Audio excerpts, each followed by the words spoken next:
the Gentlementor. And so we're going through this little journey with Dad and Charlie where it's like, okay, you guys How are much going to longer? sit around and play this game. The rest of us aren't having any fun. So, but it's been a great growing experience where I've, got to really consider my relationship with my dad and with my dog and like, what do you really mean that you love somebody and what does it mean to take care of somebody? And it's like, I'm not thankful that my dad's in a nursing home. I'm really thankful that my dad's wife is not trying to take care of him because it was going to be a matter of both of them winding up in a hospital or a nursing home. So he's got people taking care of him. They are driving him bananas with rehab.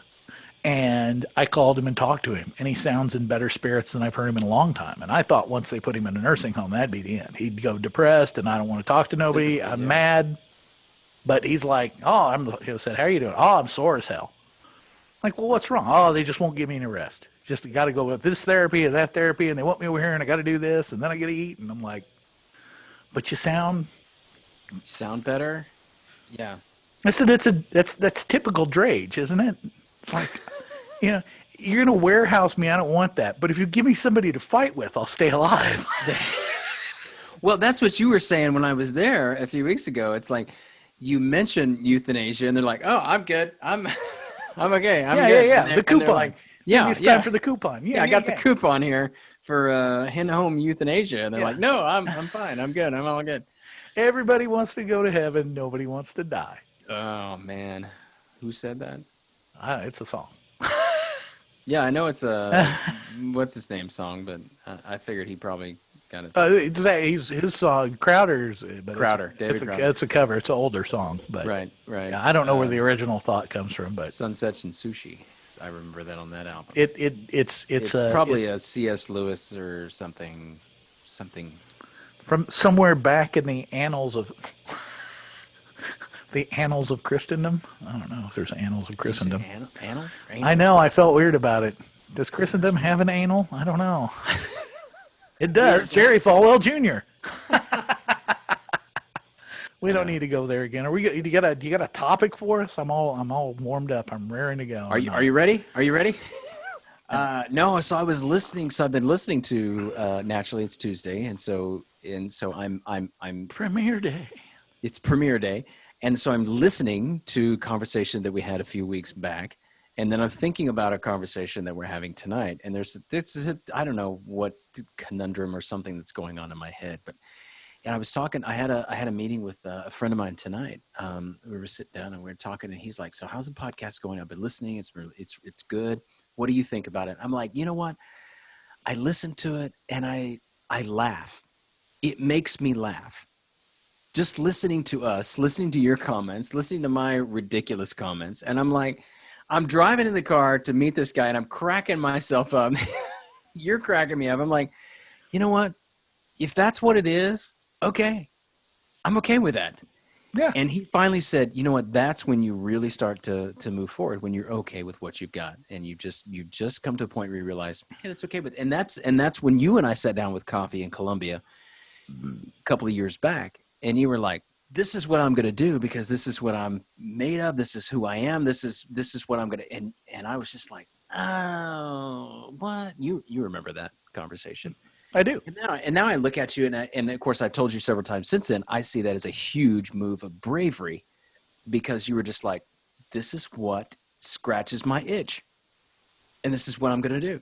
And I'm like, you know what? I'm listening in the car going, that is funny. I don't care if anybody else thinks it is. I think it's funny. I don't care what anybody says. I don't care. Funny. I'm laughing at myself, and I think that's great. So at least I am who I think I am. Yeah. What's the problem with that? Yeah. And see, that's the trouble I have too, because I was talking with the same friend of mine, and just sitting there thinking, because we were talking about adding value. We discovered there's three types of people. There's people who create value, then there's people who use value. And then you got the people in the middle who are like funnels of value. They like get the valuable things that people make to the people who really want to consume them. They're like, what's transmitters. Transmitters. I don't know. It's a hose, a conduit. I don't know. So super spreaders. They're super spreaders. So anyway, I don't know where I was going with this. Oh, about creating value. And it's like I look at some of the things like, and when you and I were sitting together on your sofa, and talking, I was thinking, I want to, yes, right there. I want to create something and give you something you can take away, create value. But then I realized sometimes that's not what we need. The value is just being heard, or just laughing, or just realizing, hey, there are other people out there that are struggling with the same kind of things that I have, or the same kind of thoughts that I have. Maybe that's the value in it. And just thinking about those things. Yeah, well, we talked about the giving of attention as the first act of love, and I think there's something, and I think that what do you want to call it? Transmogrifies itself across many parallel dimensions of being, in the sense that you watch a Joe Rogan podcast or whatever podcast you prefer. Part of the reason that you watch that is because there's some sort of, you're identifying with the host. Right. And I think that's the first. Going back to the Jordan Peterson thing with Dr. Yeah. Oz. Yeah. I think that's the first way we add value, is through rapport that we make, if we make, theoretically, that we make people feel like they're part of the group. They're in on the conversation. That's the thing that I feel. I've kind of analyzed this as we've been doing this, trying to go, okay, what is it? How does this work? When I'm listening to Joe Rogan, at some point I start to feel like I'm in that room. Yeah. Even if I'm not able to add my thought, I feel like I'm part of that kind of intellectual interchange that's going on. When I watched the Dr. Oz and Jordan the other day, I felt like I was in there, because I'm sitting there. I'm on my couch. I'm in my zone, man. You can ask me. Isabel was there. I'm like, everybody stay away. Nobody talk to me. And I'm amening from the couch. I'm in there. I'm part of that conversation. And I think that's where the humorous part of it has its value, because that's the thing that gives people the sense of rapport and the sense that they can join in the conversation too. Yeah. The humor is what makes it accessible. That's it. Buzzword. That's one of them buzzwords. Accessible. Yes. Accessible and essential. And I think just in the same way people. a comedian can use, a George Carlin can use comedian to, it's comedy, it's laughing, but here's a little, But here's the, we can do the exact same thing. Yeah. I dig it. Yeah, it makes it accessible. It makes a place where people are comfortable to be. This is what we're talking about, is very uncomfortable in the sense. Words. Which words? Comfortable. Comfortable. That's fine. That's what my we topic do tonight. is it awesome. What we do is very uncomfortable for people because it requires a lot of transparency, and so the humor and the laughter become kind of a foil for that. Right. This is the same thing we talked about, like why are churches and worship groups and Bible studies full of women and not men? Because men fear that transparency, that intimacy, that you got to keep the keep the fortress up. So, but that's what we want to do, though. We want to be, and that's why. And I don't know if we've mentioned this before in a conversation before, but I hate the whole theory of church is a safe place, because Jesus was not a safe person at all. Well, it's the seeker sensitive. That's kind of the premise behind it. And so we're like, oh, this is a safe place for you to kick the tires of faith. And I like that. That's great. But that's not an ongoing thing. You can't follow Christ and be safe. You can't follow Christ and be comfortable. You can't follow Christ and kick tires and go, because that call comes from the pilot thing. The pilot would have to get out and kick the tires, and he could do that safely on the ground and make sure that they're at the right pressure. I think we'd all prefer that. We'd prefer that, but that's not the way that Jesus kind of ran his ministry. Halfway through the flight with the tire gauge in his hand, I go outside and check something. Somebody grab the wheel. Ladies and gentlemen, this is your captain speaking. Tire pressure's down, so we're not landing. Does anyone have a fix a flat in their carry-on? Yeah. Anyway, so that goes back to the whole, being safe, being comfortable. And you said those words, and I've been thinking about that all day today, because I've been thinking about, okay, the thing that really stands out of my mind was something that I read from somebody, and I'm not going to give credit where credit is due, because I don't know who said it, but said that you can't find your best self in your comfort zone.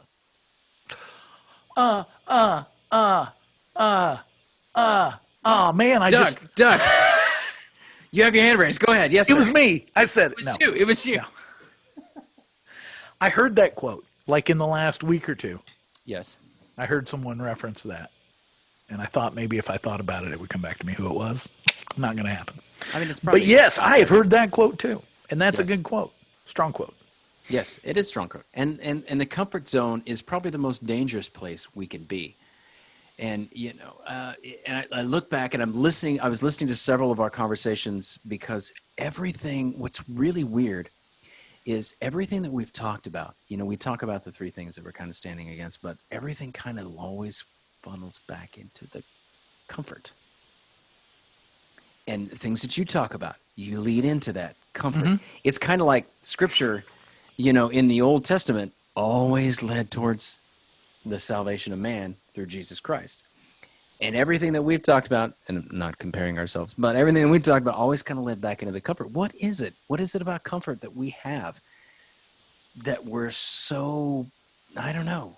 We're so bent on. It's so comfortable. We're comfortable talking about it. It's just so comfy. It is. And you were talking about, humorous and being humorous and making people laugh, and the connecting with people is the comfort thing. But I really feel like there's a time we got to move out of that and we got to stretch people. We got to move past that. We got to be like, hey, okay, this is all comfortable. This is great. This is fun. This is nice. But where are you going to grow? And growth means discomfort. Growth means we're going to have to get a bigger pot. A safe place to kick the tires on your faith is not an idea that I'm opposed to. I believe that church should be safe in this sense. I'm going to really restrict it with the definition. Go for it. I think we need that. You should never feel, I don't believe, in your congregation, your church, you should never feel like there's a danger that you could be rejected. Okay. That should be eliminated. You won't be rejected. If you say something stupid or dumb, you won't be rejected. You'll be forgiven because we believe in grace. Right. If you say something irretrievably immature, horrible, okay, we are going to correct that, but we are not going to kick you out. We are not going to make you the villain. We are going to correct the behavior. We're going to deal with the situation. We talked about this when we talked about talking about people, and you deal with division by dealing with the issue, not the person. The person is not your enemy. This is something that can't be said enough right now. Other people are not your enemy. That is so, yeah. Critical. You are not my adversary. Critical. You are not my adversary. I know who my adversary is. You are not in. So we need to make church safe in that sense, because the great fear, the thing that is a life support system to internal damage, psychic damage, things that keep us in life spirals that we want to break out, things like embarrassment and shame are predicated on keeping us silent. And the way they keep us silent is through the fear of rejection. One of the greatest, maybe the greatest human fear is the fear of rejection, that we will be outcast, that we will be alone, which is really weird because in a certain sense, we all already kind of feel like we are. And that's the confirmation of that is what I think we're really afraid of. But anyway, so if we could make a church that was safe in the sense that we're not going to get rid of you if you make a mistake, because we've all made mistakes. And even though we did, there was someone who loved us and cared about us. And so he died for our sins while we were still sinners, I mind you. All the people that want to say God hates sinners, that's why he died for them while they were still sinners, because he hated them. God so hated the world that he sent his only son to die for all those wretched sinners. And Todd Friel. So we wind up with this thing where church should be, and that's when I think when we tell people church is safe, that's what we're telling them or what we think we're telling them. But unfortunately, we've married all of this seeker-sensitive stuff to it. So being safe also means, we're not going to point out sin. We're not going to talk about that. We're not going to talk about the blood of Jesus because that makes people uncomfortable. Comfort. And there you go. And that's how we make that little trip down there. Well, there's nothing wrong with being uncomfortable. Well, what if it sends you to hell? Is it wrong then? What if it's in hell? Is that what you said? No, what if it sends you to hell? What if your comfort sends you to hell? What if... This is one of the strongest fist-poundy, flaming, go-to-hell preachers I know told me that. Oh, I don't see anything wrong with there's no sin in being comfortable. Really? Across the board, you want to go with that? But you were talking about laughter makes people comfortable. Yes. That's why God sent me, because I bring laughter that makes people not comfortable anymore. I've spent a lot of my career working in uncomfortable laughter and silences. Uncomfortable for you or for them? Oh, not for me. I love it. Oh, good. It's the best. Good. It's the just best. good fun to me. So it is comfortable for you. Not always, but it is usually funny. It usually, yeah. I've learned in my life that some of the best laughs are not in the comfortable places. Yeah. So you've got to put on those laughs. You're like, like I do. Like, whoa, well, what's your choice? You either laugh or sit there and feel uncomfortable, and there's no reason to do that. So. Exactly. So I'm going to pretend I'm comfortable, and then I'm going to go, holy cow, I've got to lark on that. So I do want church to be safe in that respect. But how can a church be safe if it's the people? It's not the leadership of a church that's rejecting people, because a lot of times they've got a good heart. They're open, they're accepting, they want people. You know, one pastor that I talked about said, "Hey, your parking lot should look like a snowstorm from all the cigarette butts, because you should be welcoming those people into your church." I like that.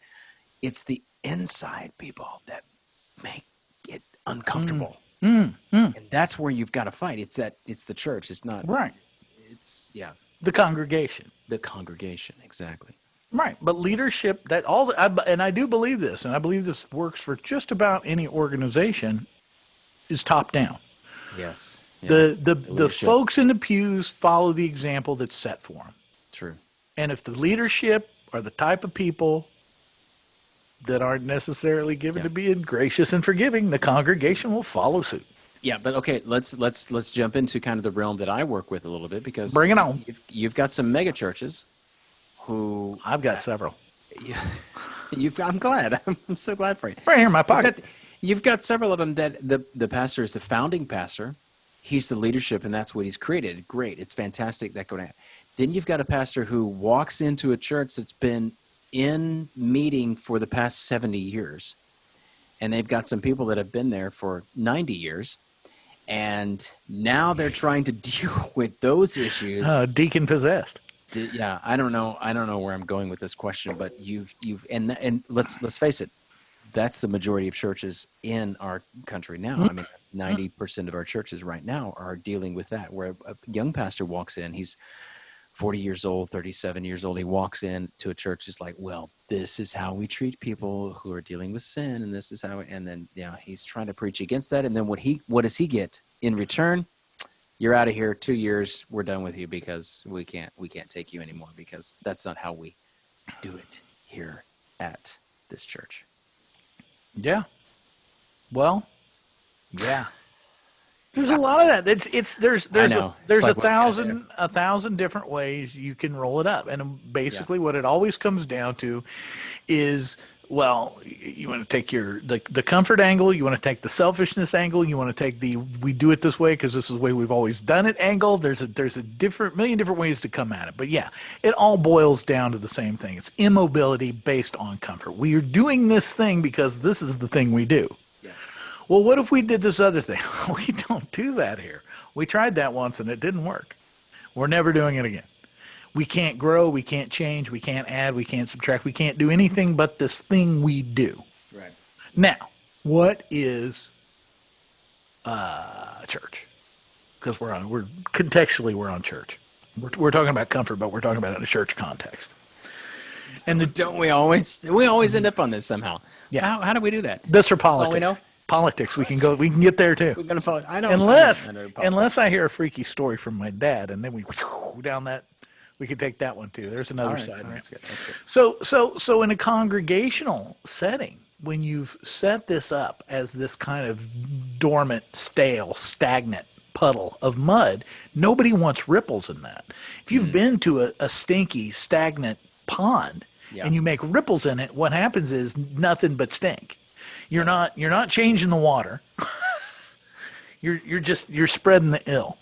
And the ill has got to get cleaned up. One of the things I loved about the American gospel thing was that it was dealing with some stuff that nobody deals with. Yes. That's that icky, stagnant stuff. That's how you clean water.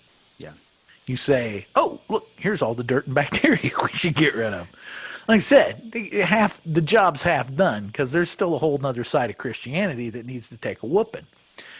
The thing is, until we tire of the game of pointing out the wrongs of others while excusing our own, which is the real purpose of American Christianity, nothing gets fixed. Yeah. As long as the focus is on everybody else, and this is where I can parallel like that track versus us, and we could throw Jordan Peterson in here as well, because the message is about personal responsibility. It's about recognizing there's a problem and then recognizing how you fix the problem, not playing like there's no problem. You know, I watched video from my most recent church departure. I watched their Sunday service to see how it's looking. And you know what it's looking like? What's it looking like? Thin. Ooh. I'm wondering, I don't have access to a lot of other congregations, but I'm curious. What's it like since COVID? Are you catching that whiff? Yeah. You know, we talked about this when we very first started doing this. We talked Yes. about the COVID thing and all these preachers, and we got to get our internet. And now the COVID's going away. Let's run back to our buildings. Yep. Get back inside and go do that old thing again. Nope. What's happening? And I think you hit on it, because that was rattling around in my head while you were thinking about was personal responsibility. And I go back to that pastor who walks into church that's been meeting. He's now the pastor, a 37-year-old pastor of a church that's been meeting for 70 years, and some of the people have been there since, Time began. 70, since time began. They graduated Methuselah. And I think that's exactly where God's not going to judge your deacon board. He's going to judge you based on the decision that you made. And I think that's exactly right. And then going back to that whole COVID thing, which you were talking about, I have a lot of thoughts going on in my head. Sorry, I was doing a lot of talking. No, and I like that. And it was funny because I was in between. So this is, you were my third man to meet with today since 4 o'clock. You slut. I am. And I love it. And so I went downstairs. I had a few minutes before I got on with you. And a few minutes I went downstairs. I was talking to my wife, and she was like, you wanted to meet with more men, and now you made it happen.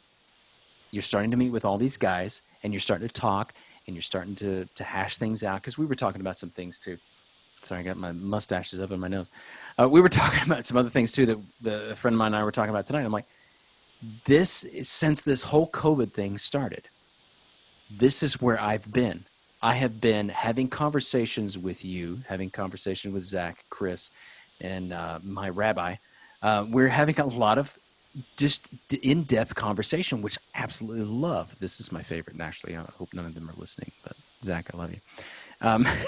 These are some of my favorite, is having these conversations that are like, that is making me uncomfortable. This is where I've been, and it's not in that congregational church setting, even though some of them have spawned from that, because the couple of the guys that I go to church with, we're now meeting on a more individual basis or together with a couple of guys, in the cigar lounge or whatever. And that's the kind of stuff that I like. And I was like, yeah, since COVID started, it's been more intimate, let's say, right? It's been more productive.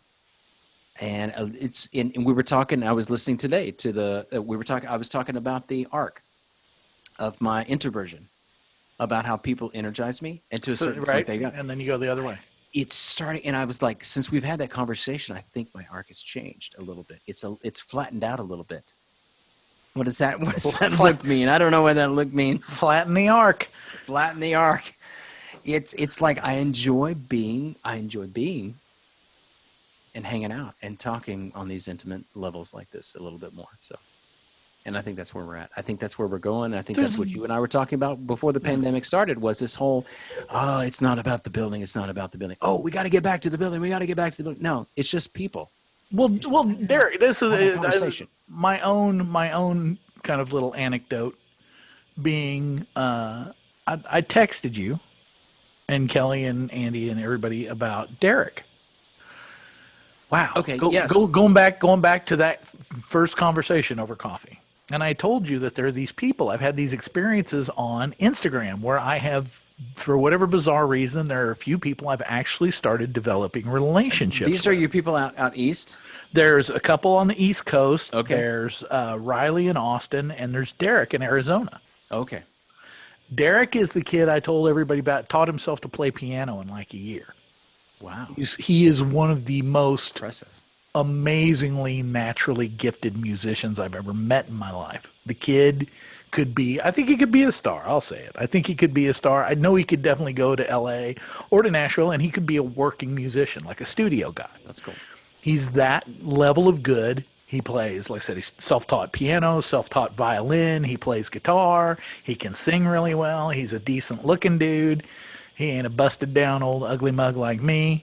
He's got all this stuff going on for him. And since I've known him, he has dealt with depression. And he's dealt with some substance issues. And he had a real bad time probably about a year ago and kind of scared himself and he got cleaned up. And we had some really long conversations and had some in-depth conversations about it. He's like, yeah, that's as messed up as I've ever been. I don't want to be that messed up. I've gotten clean. He was exercising every day, got him a job. He had everything going on. And then he kind of fell out of my orbit a little bit. And I would see his posts and stuff, but we weren't talking. But I was watching the posts. And in the last couple months, I'm watching his posts and I'm like, something's bad. Something's not right. And I could tell. And I'm like, he's I don't know if he's back on drugs. I don't know what's going on. But I was sitting on the couch feeling all depressed for myself because that's what I spent the last couple of weeks trying to avoid. So I was like, all right, I made it. All right. So I take my wife back to work and everybody's gone. And I'm sitting here in my house with my broke down dog and phone calls about my broke down dad. And I can't do anything for anybody. And I'm just feeling helpless and miserable and hating my life and hating myself and hating my situation. And I'm like flipping through Instagram. And there's this little video post from Derek. And he says, I hope you can forgive me for whatever happens. And that was it. And Not to you, just a general post. Just a general post. And it was weird because like the week before, we hadn't had any personal contact hardly at all, like direct. And he started messaging me. He's like, oh, I want to do this. And remember the time we were going to do this thing? We didn't do it. It fell through. We had a plan to do something. It didn't occur. And I'm like, dude, I would give anything to do like a creative project with you. You tell me what you want to do and I'm in. Yeah. And that's when it was like, then he wasn't around. And so then he posted this thing. And so I just messaged him like, hey, you can't talk me up on doing a project together and then do this like mystery man thing and you're going to bail or what's going on. What's going on? So he started messaging me. And we had a big conversation like never before. And I'm sitting here talking to this guy. And I hear him, I think I hear him, either saying or getting ready to say so many things that I have said. And I can sit and have a conversation with him on text and almost cut him off on anything because I already know what he's going to say. And we had a great conversation. And it was difficult. It was about a lot of difficult things. It was heavy. Yeah. But I suddenly realized I don't feel so depressed. I don't feel so bad about all the crap in my... Oh, yeah, because I'm doing what I'm supposed to be doing. Because what I'm supposed to be doing is taking care of people, not sitting on the couch feeling miserable for myself. And here's somebody that needs somebody to take care of them desperately. And I'm going, dude... He's like, I just need a do-over. He's telling me, all this horrible. And I don't want to say it because he might actually listen to this. I don't know. And that's exactly, it's funny because I just got off the phone with I call him my rabbi. Right. We're in business together. And I was talking to him today on the phone. He says, hey, I need to call my pastor later today. Does he have time for me? I'm like, your pastor always has time for you. And it's funny because I know I've talked to you before. We'll go places and he'll introduce me as his pastor and I'll introduce him as my rabbi. And I love the guy. And he comes up. I was trying to think. Oh, he said, this is what he said. He goes, I've been having some struggles the past few weeks. And he said, I realize now that my suffering is the only suffering that I've recognized. And he says, and now I realize that's not all there is. And I'm just like, man, that is huge. How has that changed you? How is it? And he's like, I'm just relying on the presence of God. And it's just cool to watch him,